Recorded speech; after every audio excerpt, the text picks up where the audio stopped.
ಇನ್ನೂ ನಡೆಯುತ್ತಿದೆಯಾ ಕೋಣ ಬಲಿ ಸಂಸ್ಕೃತಿ? ಕರ್ನಾಟಕ ದಲಿತ ಸಂಘರ್ಷ ಸಮಿತಿಯಿಂದ ಸಂಬಂಧಪಟ್ಟ ಅಧಿಕಾರಿಗಳಿಗೆ ಮಾಹಿತಿ ನೀಡಿದರೂ ನಿಲ್ಲಲಿಲ್ಲ ಕೋಣ ಬಲಿ.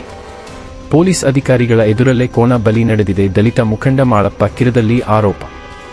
ಸಂಬಂಧಪಟ್ಟ ಅಧಿಕಾರಿಗಳು ಮತ್ತು ಕರ್ತವ್ಯದಲ್ಲಿರುವ ಪೊಲೀಸರ ವಿರುದ್ಧ ಕ್ರಮ ಜರುಗಿಸಲು ಕರ್ನಾಟಕ ದಲಿತ ಸಂಘರ್ಷ ಸಮಿತಿ ಒತ್ತಾಯ.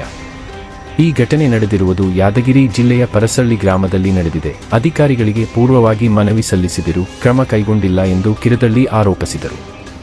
ಯಾದಗಿರಿ ಜಿಲ್ಲೆಯ ಸುರಪುರ ತಾಲೂಕಿನ ಪರಸನಹಳ್ಳಿ ಗ್ರಾಮದಲ್ಲಿ ದಿನಾಂಕ 18/2/2025 ರಂದು ಜರುಗಿದ ದೇವತೆ ಜಾತ್ರೆಯಲ್ಲಿ ಕೋಣ ಬಲಿ ನಡೆದಿದೆ. ಈ ಕೃತ್ಯವು ಪೊಲೀಸ್ ಅಧಿಕಾರಿಗಳ ಮುಂದೆ ನಡೆದಿದೆ ಎಂದು ದಲಿತ ಮುಖಂಡರು ಆರೋಪ ಮಾಡಿದ್ದಾರೆ. ಈ ಜಾತ್ರೆಯ ಅಂಗವಾಗಿ ನಮ್ಮ ಸಮಿತಿಯಿಂದ ಕ್ರಮ ಕೈಗೊಳ್ಳುವಂತೆ ಸುರಪುರ ಡಿವೈಎಸ್ಪಿ ಜಾವಿದ್ ಇನಾಮದಾರ್ ಅವರಿಗೆ ಮನವಿ ಸಲ್ಲಿಸಿದರೂ ಯಾವ ಕ್ರಮ ಕೈಗೊಂಡಿಲ್ಲ. ಈ ಕೋಣ ಬಲಿ ಪೊಲೀಸ್ ಅಧಿಕಾರಿಗಳ ಮುಂದೆಯೇ ನಡೆದಿದೆ. ಇದರಲ್ಲಿ ಪೊಲೀಸರು ಸಂಪೂರ್ಣವಾಗಿ ಶಾಮೀಲ್ ಆಗಿದ್ದಾರೆ. ಈ ದೇಶವು 77ನೇ ಸ್ವಾತಂತ್ರ್ಯ ದಿನಾಚರಣೆ ಆಚರಿಸಿಕೊಳ್ಳುತ್ತಿದೆ. ಗ್ರಾಮದಲ್ಲಿ ದೇವರ ಹೆಸರಲ್ಲಿ ದಲಿತ ಹೆಣ್ಣು ಮಕ್ಕಳನ್ನು ಶೋಷಣೆ ಮಾಡುತ್ತಿದ್ದಾರೆ. ಈ ಶಿವರಾತ್ರಿ ಅಮಾವಾಸ್ಯೆ ಪೂರ್ವದಲ್ಲಿ ಸುರಪುರ ತಾಲೂಕಿನ ವ್ಯಾಪ್ತಿಯಲ್ಲಿ ಈ ರೀತಿ ದೇವತೆ ಜಾತ್ರೆಗಳು ನಡೆಯುತ್ತವೆ. ಅಲ್ಲಿಯೂ ಇದೇ ರೀತಿ ಪ್ರಾಣಿ ಬಲಿ ಆಚರಣೆ ಮಾಡಲಾಗುತ್ತದೆ ಎಂದು ದಲಿತ ಮುಖಂಡರಾದ ಮಾಳಪ್ಪ ಕಿರದಲ್ಲಿ ಆಕ್ರೋಶ ವ್ಯಕ್ತಪಡಿಸಿದ್ದಾರೆ. ಸುರಪುರ ತಾಲೂಕಿನ ಪರಸನಹಳ್ಳಿ ಗ್ರಾಮದಲ್ಲಿ 18/2/2025 ರಂದು ಗ್ರಾಮ ದೇವತೆ ಜಾತ್ರೆ ನಡೆಯುವುದನ್ನು ನಮ್ಮ ಕರ್ನಾಟಕ ದಲಿತ ಸಂಘರ್ಷ ಸಮಿತಿ ಅಂಬೇಡ್ಕರ್ ಹೋದ ಸಂಘಟನೆಗೆ ಮಾಹಿತಿ ಬಂದಿತ್ತು.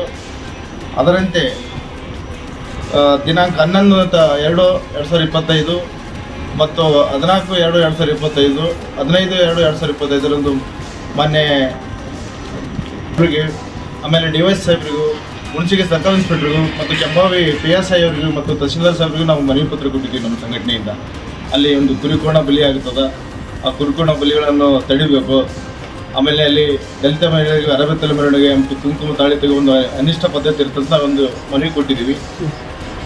ಪೊಲೀಸರು ಈ ನಮ್ಮ ಮನವಿ ಕೊಟ್ಟರೂ ಕೂಡ 18ನೇ ತಾರೀಕು ಪರಸನಹಳ್ಳಿ ಗ್ರಾಮದ ಮರಿಯಮ್ಮ ದೇವಸ್ಥಾನ ಮುಂದೆ ಕೋಣಬಲಿ ಪೊಲೀಸ್ ಸಮ್ಮುಖದಲ್ಲಿ ಕೋಣಬಲಿ ನಡೆದಿದ್ದು, ಮತ್ತು ತಾಲೂಕು ಆಡಳಿತವು ಸಂಪೂರ್ಣ ನಿಷ್ಕ್ರಿಯವಾಗಿದ್ದು, ಏನು ಕೋಣಬಲಿಯನ್ನು ಮಾಡಿದಾರಲ್ಲ ಆ ಮಾಡಿದವ್ರ ಮೇಲೆ ನಿರ್ದಾಕ್ಷಿಣ್ಯ ಕೇಸಾಗಿ ಅವರನ್ನು ಬಂಧಿಸಬೇಕು. ಒಂದು ವೇಳೆ ಬಂಧಿಸದೇ ಇದ್ದಲ್ಲಿ ನಮ್ಮ ಅಂಬೇಡ್ಕರ್ ವಾದ ಸಂಘಟನೆಯಿಂದ ನಾವು ಜಿಲ್ಲೆಯಾದ್ಯಂತ ಒಂದು ಉಗ್ರ ಸ್ವರೂಪದ ಹೋರಾಟ ಮಾಡಬೇಕಂತ ನಾನು ನಮ್ಮೊಂದು ಜಿಲ್ಲಾಡಳಿತಕ್ಕೆ ಮತ್ತು ತಾಲೂಕು ಆಡಳಿತಕ್ಕೆ ಎಚ್ಚರಿಕೆ ಕೊಡುತ್ತೇನೆ.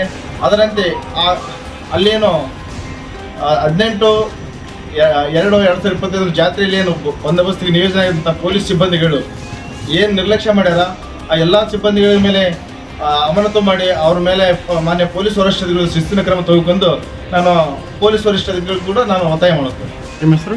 ನಮ್ಮ ಹೆಸರು ಮಾಳಪ್ಪ ಕಿರದಲ್ಲಿ, ಜಿಲ್ಲಾ ಸಂಚಾಲಕರು, ಅಂಬೇಡ್ಕರ್ ವಾದ, ಯಾದಗಿರಿ.